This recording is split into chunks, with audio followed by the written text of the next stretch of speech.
The Diablo 4 server slam is coming up very shortly, and if you're trying to kill Ashava at level 20 and claim your mount reward, then don't worry, this video is going to help you out massively. Now, first off, if you didn't play the beta or you don't really remember where Ashava spawns, it always shows up right here in this big open area called the Crucible. Every single time Ashava is going to spawn. And if you're looking for timers for these, I'm going to have events on my Discord for all of that, so you can join the Discord below. You can track all the events and all the times that she spawns.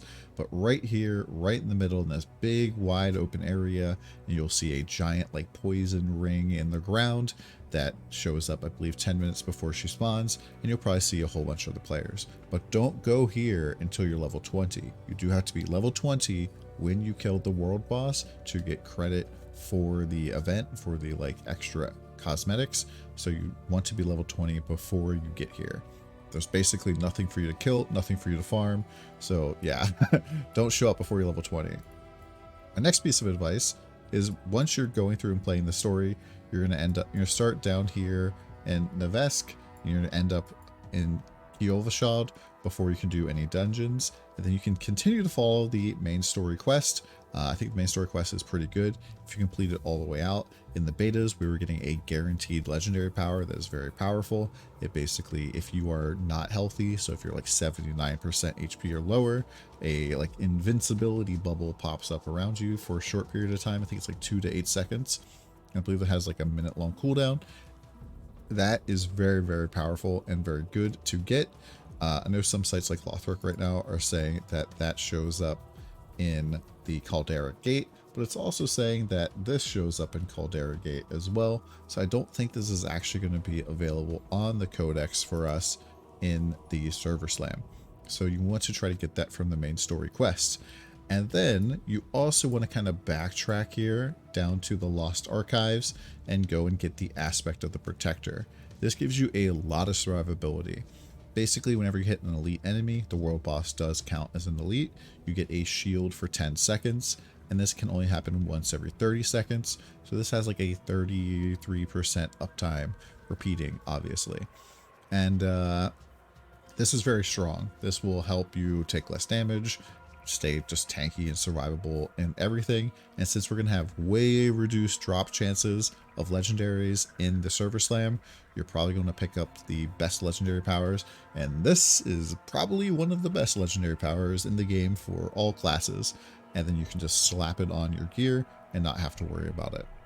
The next thing I'm going to recommend is when you're in town, you want to go and socket emeralds into your jewelry to give yourself poison resist. So if you have any open sockets before you go to the world boss, you're going to want to take advantage of that, because it does a lot of poison damage with some of its attacks.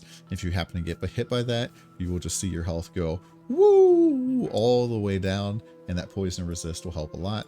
There's also these poison puddles that appear on the ground that will help with that. Speaking of poison resist, you also want to visit the herbalist alchemist here, and you'll be able to make yourself a weak elixir of poison resistance. This like unlocks at level 15, increases your poison resistance by 15%, and it gives you some experience. There's like other elixirs that you can craft here pretty early, like the Thorns elixir, that also gives you increased experience for 30 minutes. So this is just a good NPC to talk to help boost your leveling experience as you go. And then getting that poison resist will help you a lot versus the world boss. You also, while you're in town, want to upgrade especially your weapons at the blacksmith. He's like up here, and you just upgrade it a few levels. It does basically what it does is increases the gear score of that particular piece. And so if that like item level is relatively low, it will give you a little bit more levels. Once you reach level 20, you might want to like farm for a tiny bit until you get a weapon drop, because that'll be from level 20 plus monsters, and you'll be able to like have a pretty high level item that you can upgrade even farther. From what we heard, the unique monster over here that dropped like all sorts of level 35 gear, he is not going to be dropping anything except for his special mace anymore, and we're not sure that it's going to be downgradable to be able to be used by low level players anymore. So don't count on this guy for your drops anymore. Instead, probably go up here to Core Dragon. I believe this is a level 30 area that has decent drops and decent spawns, and there's even like a large event that happens up here. And so yeah, you want to get that legendary power, put emeralds in your gear, in your jewelry specifically, upgrade especially your weapon, get yourself a poison elixir, and then finishing the main story quest could give you that cool legendary power that makes things a lot safer. Also, another quick tip for fighting Ashava is that staying closer to the boss is a lot safer than trying to stay at range, because most of her attacks are big, swipey, sweepy attacks and have a safe spot directly behind her. She has a really scary move where she jams both hands forward and then drags backwards. And that basically does huge damage in front of her, obviously, and to her sides, but directly behind her is completely safe. You're also safe if you go just a little bit off to the sides. And yeah, I just recommend staying close to the boss for that.